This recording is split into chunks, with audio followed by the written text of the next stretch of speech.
তোমার কাছে কোনো কাপড় চোপড় আছে কিনা, অন্তত আমি গুপ্ত অঙ্গটা ঢেকে আমি 270 মাইলের রাস্তা, মতন্তে 260 মাইল রাস্তা মক্কা থেকে মদিনায় বিশ্বনবী দরবারে চলে যাব।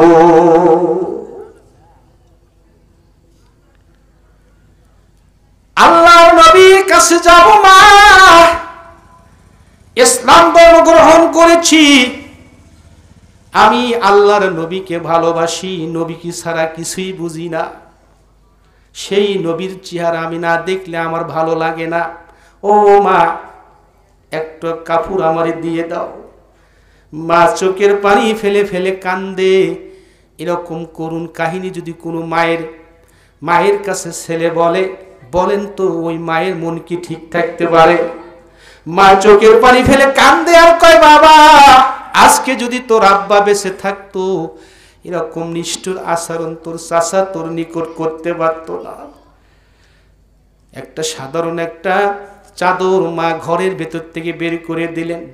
চাদর আব্দুল উজ্জা পরে গুপ্ত স্থানকে ঢেকে 270 মাইলের রাস্তা মক্কা মদিনার পথে আব্দুল উজ্জা রওনা হয়ে গেলে। এর নাম ইসলাম, এরই নাম হলো সেই হিজরত, এরই নাম হলো দিন কায়েম। ভাই, দিন কায়েম করতে গেলে অনেক নির্যাতন, অনেক কিছু আসবে, এতে কিন্তু আমাদের পিছপা হওয়া যাবে না। কলিজার মুসলমানেরা খেয়াল করে শুনুন, এই আব্দুল উজ্জা 20 বছরের যুবক, যে যুবক ভাইরা